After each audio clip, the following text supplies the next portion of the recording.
Had Dr. Bedford always stayed this long in his office? Chris often stayed late to prepare for upcoming surgeries, or tend to some accounting. But he always told me. He never stayed late without my knowledge. Did he notify you this time too?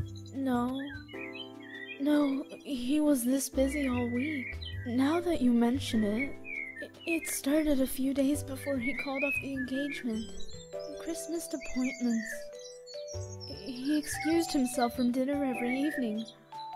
And finally, he disappeared in his practice altogether. Until... my God. Could Dr. Bedford have been waiting for a patient that night? I don't think so. Chris never saw any patients that late.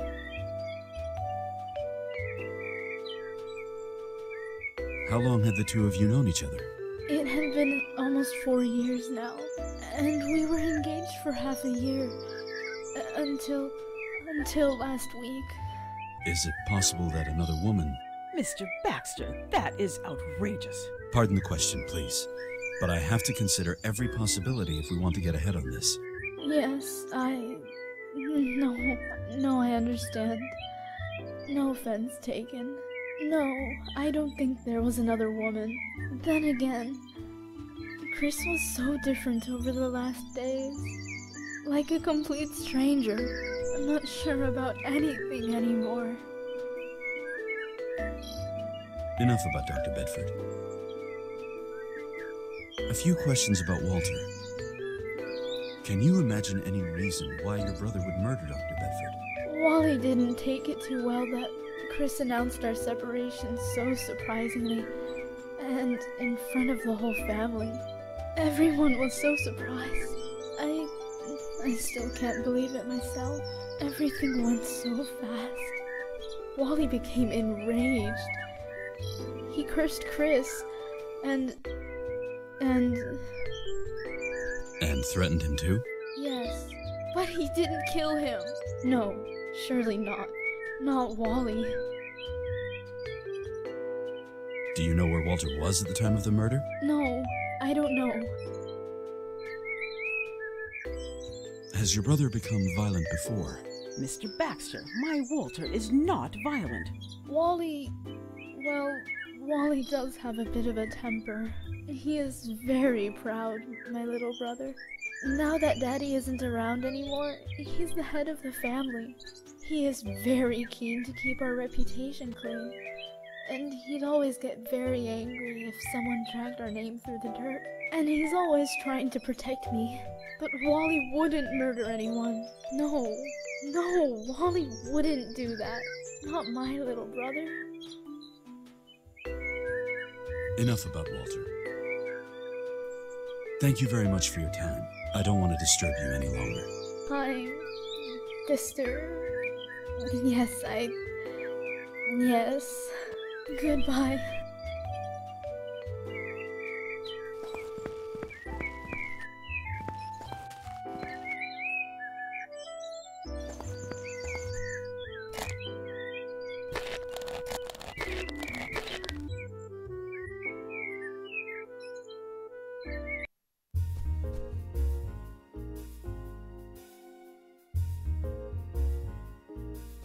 A bust of a naked woman. Well, this kind of modern art I could get used to. There's not much more in the drawers except paper and writing equipment.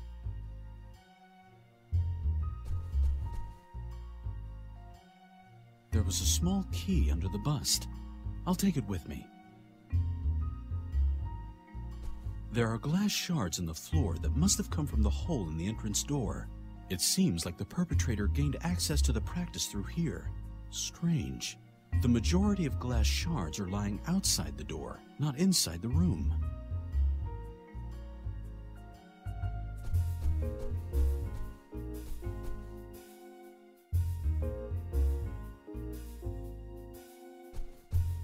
It seems as if Dr. Bedford had been hit in the head with something. Judging by the bloodstain, the wound couldn't have been very big, but the injury was fatal. Morbid. The stain looks just like the head of a teddy bear. There's a bit of glitter and a picture of a rainbow on the paper. Very strange. Its playful style doesn't fit in with the rest of the clutter. I wonder how forensics could have missed that. I better take that with me. A green tiki made from a jade-like material. Somehow, I don't find his expression very calming. The file cabinet's open and has obviously been ransacked. Bills, prescriptions, no patient files. Guess they must be kept in the reception area. Except for the prescription blocks, there's nothing of value in the cabinet. Or if there was, it's already been taken.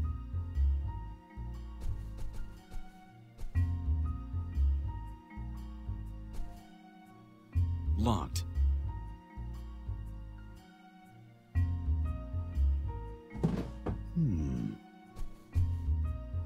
I don't know what exactly to look for. I'd better close the cabinet for now.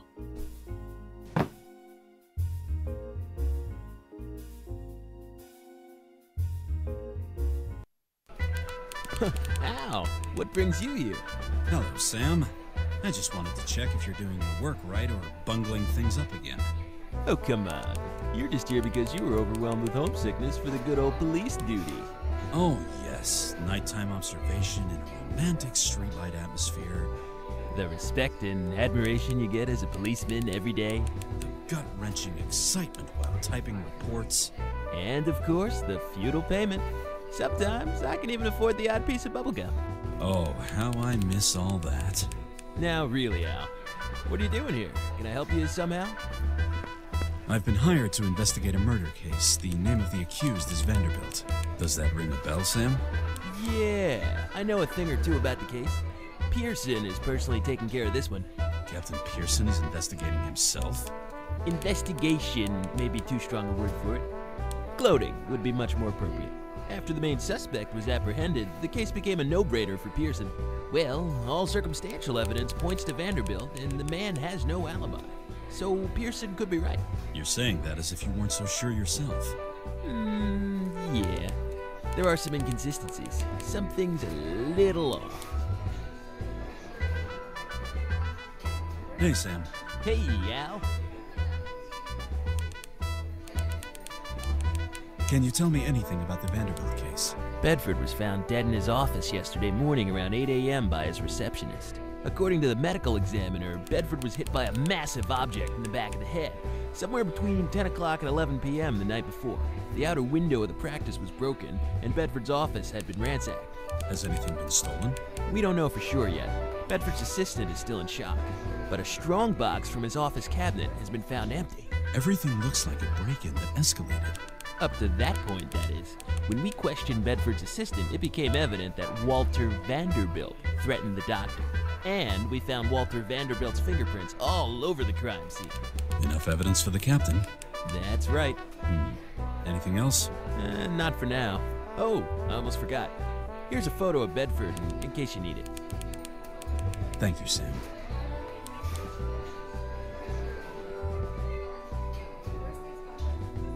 I'll be going then, Sam. Take care, Al. Don't be a stranger. Wait a minute, sir. Please show me your visitation authorization. Hello, officer. Good afternoon, sir. I need to enter the holding cells. Are you related to the accused, sir? No. Then you'll need personal approval by Captain Pearson to enter. Listen, I did duty here for 25 years. I was questioning suspects before you were even born. I'm sorry, sir. I can't let you through. Not without authorization. Captain Pearson's orders. I gotta go. Goodbye, sir.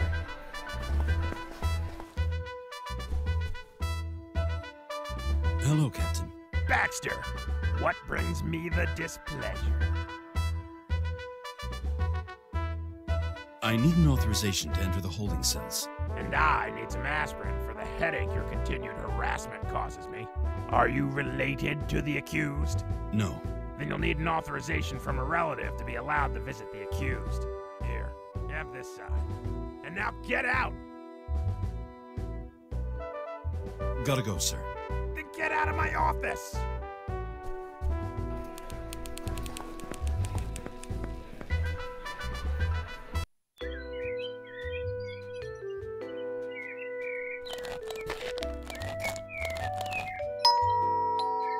Ah, Mr. Baxter. Mrs. Vanderbilt is in the garden. I'll take you to her.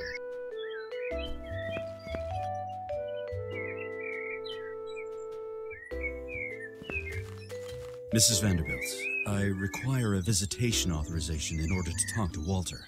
Would you please sign this for me? But of course, Mr. Baxter. I can't read this so well in this half-light, though. Would you be so kind as to switch on the light so I can see?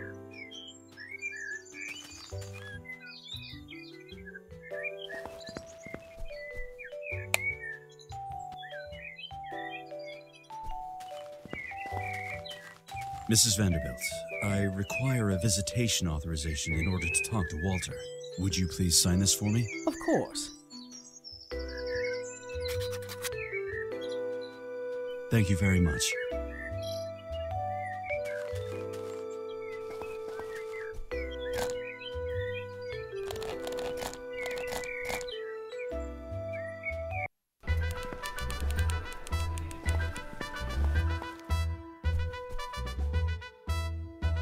Here is the authorization with Mrs. Vanderbilt's signature on it. Can I talk to the accused now?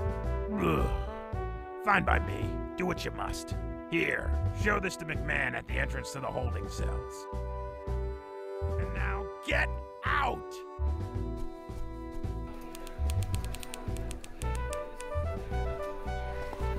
Here you go. A signed approval by Captain Pearson. Very well, sir. You may enter. Thanks.